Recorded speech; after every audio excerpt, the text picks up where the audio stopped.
I want to show you guys a video. This is something I saw which I thought was pretty freaking crazy. And we're just going to turn off the sound because I don't know what the sound, there's going to be like copyrighted music here. But this is a video from a company called Sora, OpenAI's text-to-video model. Now, what is this all about? This is one of those AI tools where you just type some shit in and then it creates a video for you. I wanted to share this because this is starting to bridge that gap from something that is professionally made until where now you can't tell the difference from AI. Up until this point, AI video specifically has been weird and easy to spot. It's always been something with like some kind of strange dreamlike looking thing that, yeah, it looked cool and everything, but I was like, you don't really have to worry about anybody losing their job over it. This video, I think, is the first time I've seen something that looks professional. So I'm going to put this at 2 speed. So you see that? See that rabbit thing? Actually, that's a little too fast. But look at that. Look at that dog, right? Look at that. That looks like the real deal. Let's make it, all right, maybe that's too fast. But look at that. Does that look AI generated to you? No, that looks like actual real dogs, almost. It's like it's almost there. This here, with these 3 cockatiels or whatever the hell they are, toucan things, this thing is blowing me away. Look at that shit. That looks like something you'd see on the fucking Animal Planet. This right here, I mean, this is like Pixar quality. Almost. Now there is a little bit of weird shit going on here and there. Like if you look really close, some of these guys only have these are pandas, they only have like 2 legs. There's some weird stuff happening. If you look back here, it's a little wonky. Some of these things, like this thing is all like this microscope is. If you look at the details, it's a little crazy. And if you look at the details of these things running, you can see some where it's a little, you'll see legs and stuff developing out of nowhere. But look at it. I mean, look at that. That looks like a drone flying over a cliff. Or this guy. This is like a dude here. Like, that looks like somebody being filmed. That actually looked like a real person being filmed there. This is all AI. Right? This is all AI, like a text to video model. That means somebody sat down, typed this thing in, and this is what it came up with. It's pretty fucking amazing. This is like leaps and bounds over anything I've seen. All right, here was another one that I wanted to show you guys. It was about right here. Okay, this is like, now look at that. It's incredible. It's absolutely incredible. Now, like I said, if you pause it and you examine some things, there is still the same types of AI artifacts that you see, but they're so minute and they're hard to spot. This is going to be a game changer, number one. And it's not going to change everything in a positive way. But what is this going to do, right? I mean, I don't know. How many more of these do we really need to watch? I don't think we need to watch too many more of them.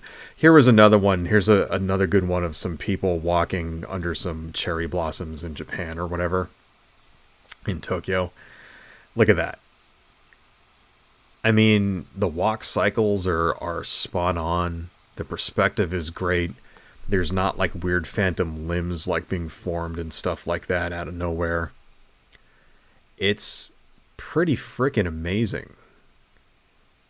Let's go ahead and turn that off for now. We don't need to watch this entire thing, but I wanted to kind of illustrate that for you. What is going on with this, and why am I bringing this up? That is going to change things in ways that we're not prepared for. And I wanted to kind of bring this up as a way to talk about just the way that the AI is going to change employment specifically in this country. So first off, if you're an actor, like It just got 10 times harder for you to break into acting in the future. Now, there's always going to be real life people who are acting and stuff, but that'll be a thing that never goes away, and we're always going to have, at least I think for the foreseeable future, celebrities and stuff like that who are like actors and singers and that kind of thing. How long, though, before they can create a full scene in AI just like we just saw with a famous person's face and you don't know it's them? How long before that happens? How long before a movie comes out that has Harrison Ford in it and he's 20 years old now? Indiana Jones Part 6 or something like that, and it's Harrison Ford at 20 years old. Or a movie with Humphrey Bogart in it or something, and he's like 35 or whatever, and you can't tell the difference. You can't tell that it's fake. And it looks exactly like the real actor. That's a thing that's coming. Another thing that's coming is that now you don't need actual real actors to be in your project, in your movie, in your commercial. You don't need them anymore. You have AI actors, so maybe you might just need somebody to do a voiceover or something. Maybe you might just need someone to do a motion capture. But now you probably don't even need that. I mean, if that's the quality of stuff that you can get just from a text prompt, you don't need to hire anybody. You could film your entire TV show, your entire movie, your entire commercial or whatever. Well, remember, folks, that doesn't just put actors out of business. That puts cameramen out of business. That puts lighting directors, the people doing the lighting, the key grip guys. It puts basically the entire movie studio out of business. Movie studios are now going to be a thing that a guy runs from their bedroom within 20 years.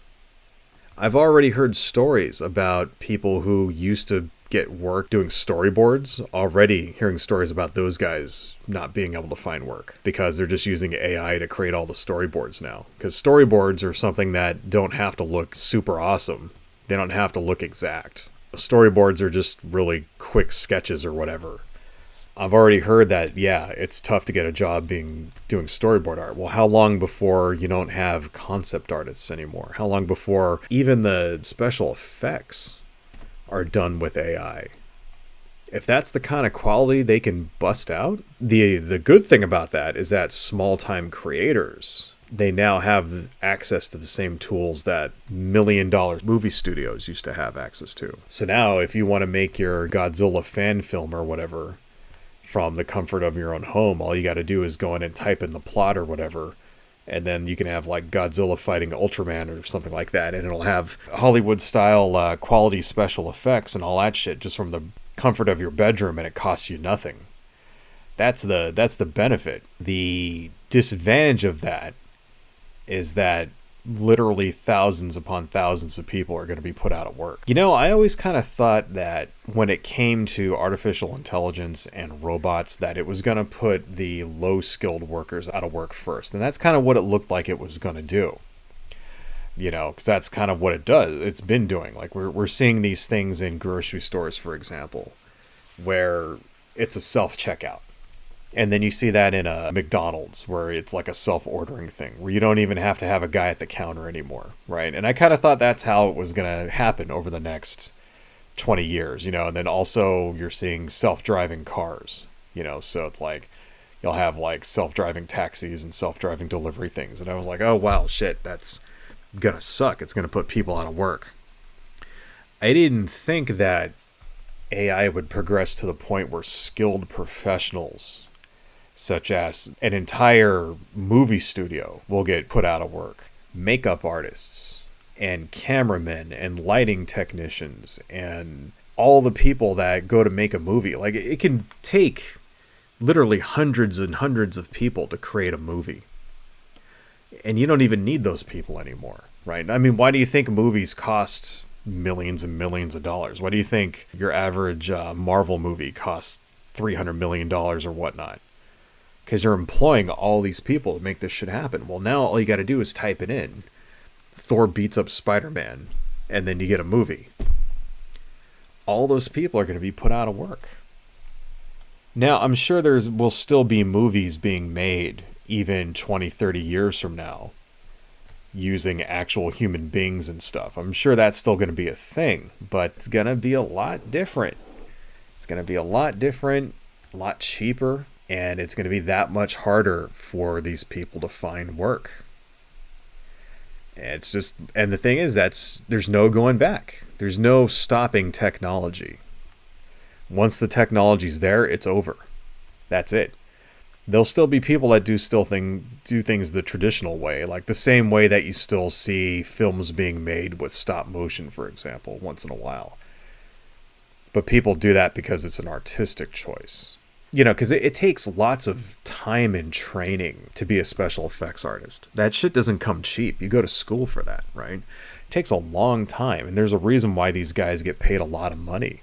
So if AI can do that, how long before AI is doing things like, say, programming? You know, you think you're safe because you have a computer science degree and you're the one actually creating the tools. No, you're not safe. You're a programmer, your job's going away. Your job is going away. If AI can create a Hollywood-style movie, then it can surely create a web page for somebody. It can surely create a login page for somebody. It can surely create a database for your website. It can create a point-of-sale system. It can create data buckets, and it can do all of this shit that you need to do on a website. It can create all that stuff for you. It's your job as a programmer, it's gone. Within 30 years, I would say even probably more, before the majority of what a programmer does today is automated. You didn't think that would happen, right? But it looks like it is. If you're a game programmer, gone. You're not going to be able to get a job in 20 years as a game programmer. It's just not going to happen. Games are going to be made with AI from the people's bedrooms. Big game studios are going to have a tough time trying to compete when your AI can create something, a AAA title, in someone who has a zero budget. Now, like I said, the benefit is that this is going to be the great equalizer. As a consequence of this, we're going to see probably a golden age in indie game development and independent film and stuff like that. We're going to see a golden age and all that. There's going to be too many. And the only people that are going to be making money off any of this shit are going to be the companies that create the AI tools.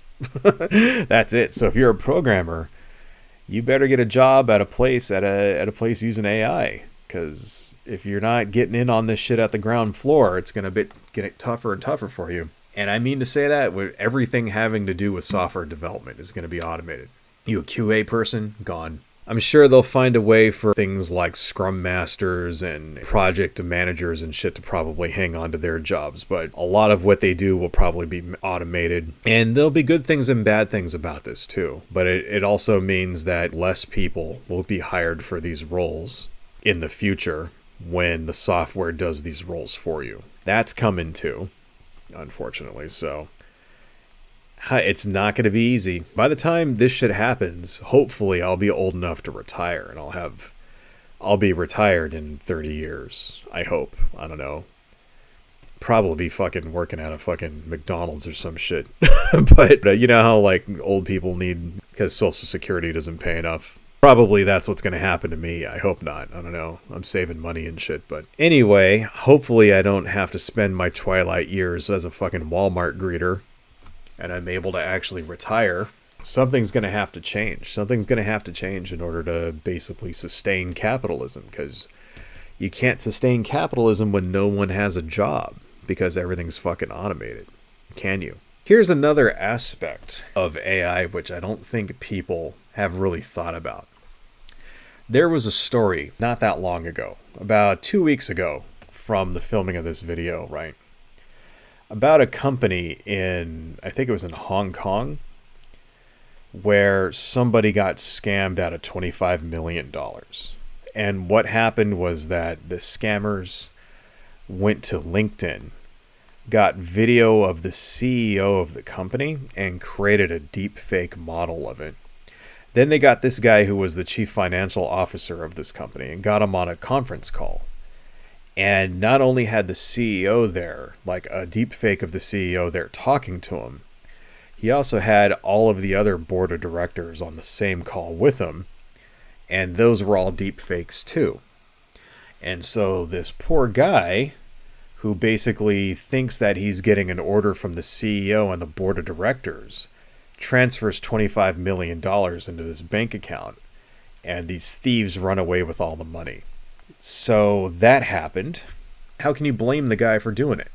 I mean, imagine if it were you and you got a call from the CEO of your company, and then you answer the phone and it sounds like the CEO of your company, and then they get you on a video call and it looks like the CEO of your company on the video call is talking to you, and all of the other people on the board of directors are also on the call.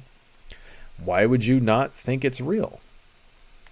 Why would you not think that's real? Now, you would think that there would be some checks and balances in this person's company in order to prevent one person from just transferring that amount of money without having to get it approved first or something. Like, you would think they'd have to meet in person, and companies and corporations in the future are going to have to put in these types of safeguards to stop this kind of fraud. But think about average, ordinary people and how they often get hoodwinked by these types of scam artists too.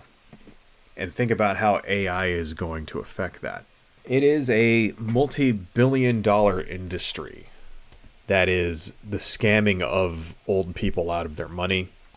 Because let's face it, folks, the majority of these people who fall for these scams nowadays are old. Whatever the scam is, you have different types of scams. You have the basically love scam, where they pretend that there's a relationship or whatever, and then send me some money, I'll come visit you, and then they never visit you. You have the 419 kind of advanced fee fraud kind of thing.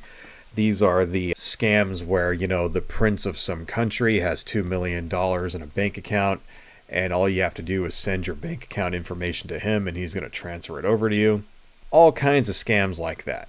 Millions of people a year lose millions of dollars to these scam artists. And it's just going to get way worse when they have deep fake tools. Imagine this. Imagine you are a little bit older and you get a call from your daughter.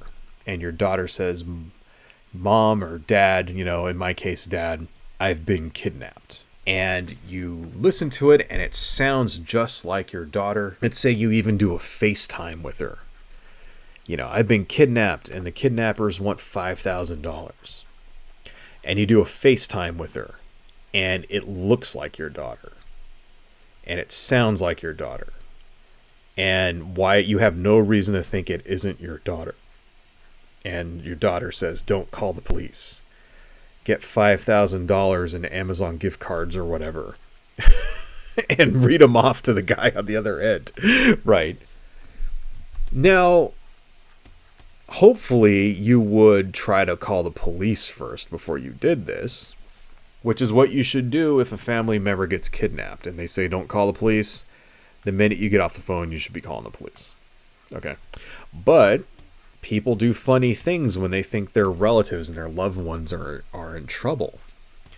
And there's a very good chance that a lot of people, especially now when they have this deep fake technology where it looks and sounds just like your son or daughter or your friend or your parent or whatever, even more people are going to fall for it. It's going to get even worse. And can you blame people? No. This is an aspect of this technology. How it can be used in the wrong hands that I don't think people are thinking of. And is there any way to stop it? No. There's no way to stop it. There's no way to prevent people from using this kind. There's no technical solution there. That is what I mean. In order to stop people from using this technology for nefarious reasons. Right. How many people are going to fall for this shit? And there's nothing you could do about it. Here's another one. Let's say you're supporting someone who's running for office and a video comes out of them cheating on their wife. How do you know it's real? How are you going to know it's real? Let's say the Donald Trump pee tape comes out. You know, the piss tape, right? Have you guys heard about that? There's this rumored piss tape that part of the Steele dossier way back in 2015 said that Putin had a tape of Donald Trump getting a golden shower from a Russian prostitute, and Trump has always denied it exists. Let's say that tape comes out, and then Donald Trump turns around and goes, well, that's just a deep fake. How would we know it's a deep fake? Well, right now we can tell. Right now we can tell because there's telltale signs of a deep fake. But in 10, 20 years, imagine when the technology is so flawless that you can't even tell the difference. How are you supposed to know? Lots of people are going to fall for that kind of misinformation. Because we know, for example, the Russians are trying to interfere in this election too, the same way that they interfered in the 2016 election. And they tried to in the 2020 election, right? How are we supposed to know anything's true about anybody? About any elected official, any politician? The potential for abuse is rampant. Here's another thing. What if something comes out and it's actually true? Like, let's say there's a video of somebody talking about how they want to murder someone. Like, this came out a little while ago for, Roger Stone. There was some audio that came out of Roger Stone saying how he wanted to kill Eric Swalwell and another Democrat. I can't remember his name. But yeah, there's like audio of Roger Stone talking to his bodyguard, who was like a retired cop, about how it's time to murder these two Democrats. What did Eric Stone say about that? He said it was a deep fake. Which, no, it's not a fucking deep fake. It's Roger Stone. No one's going to make a deep fake of Roger Stone plotting to kill somebody. It's fucking Roger Stone. But that's Roger Stone's defense. Oh, this is a deep fake. I never said that. Well, how would we know? Right now we can tell. Right now the voices are not exact. You can tell if something's a deep fake. You can examine it, right? And you can find the telltale signs if it's bullshit or not. You're not going to be able to in 10, 20 years. Probably less than that. Maybe more, even like, especially with audio, maybe even 5 years. It'll be to a point where there's just no distinction. It goes both ways. It allows people to blackmail politicians. It also allows politicians to get away with shit because the public is going to have no way of knowing if it's real or not. This is crazy shit. Here's another thing. What if you piss somebody off at work? Let's say you're at your job and there's someone that just, for whatever reason, just fucking hates you. I don't know. Maybe you stole their yogurt once or some shit in the fridge. Maybe you just do their job better than they do and they're pissed at you and they want to get rid of you because they see you as a threat. Whatever fucking dumbass reason. Maybe they're like friends with your ex-girlfriend or some shit and they just hate you. What's to stop them from creating some phony baloney deep fake video of you, like, I don't know, murdering a kitten or something, and then putting it on social media, and then everybody believes it, and then you end up losing your job, right? Or here's another one. Or what about something like them creating a fake video of you using the N-word? There you go. That'll get you fired. What's your legal recourse for that? How do you know it's real or not? How do you prove it isn't real? How do you prove that, hey, this is a deep fake? I was never at this place. I never said these things. You can't. There is no technical solution for it. What are you going to do? Pass a law saying everything that you use with the AI has to be watermarked? Good luck with that shit. Good luck with that. Even if one country does that, another country is going to not require that. And then there will be other people who will have access to the software without the watermark. Completely fucking useless. There's no way to stop it. There will be no way to stop it. Short of passing a law that outlaws AI completely. And even then, it's still not going to stop it. Because you can't, unless every country on Earth outlaws AI. Unless we have a thing that we just ban AI across every mankind. It just bans all AI. That's not going to fucking happen. So get ready for this shit, folks. Get ready, because the future is going to be very, very, very interesting. I don't know. Is it going to be better? I think in some respects it'll be better. I think it'll be cheaper to run a business because, especially a technical, IT kind of business, anything that requires programming, things like making movies, making games are going to be super cheap. And I think that's going to open the doors for a lot of indie creators, even too many indie creators, really.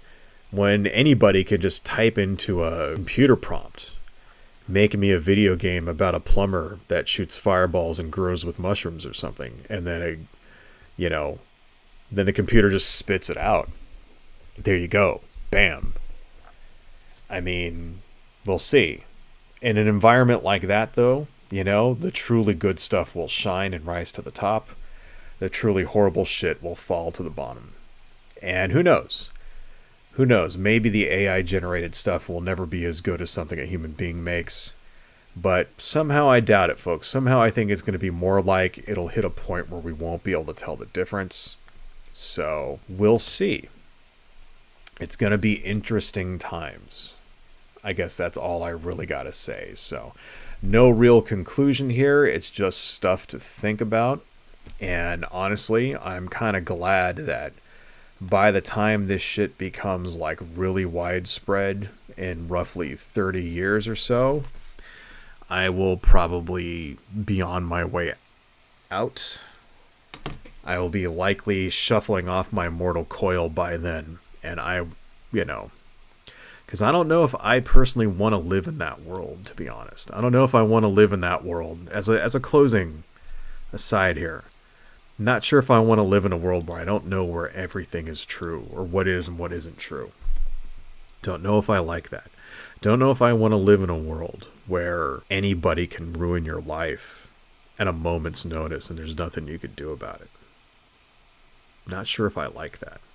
Hello folks, if you like what I do and you want to support the channel, please consider buying something from my Etsy shop, supporting me on Patreon, liking and subscribing, and checking me out across my social media links listed below.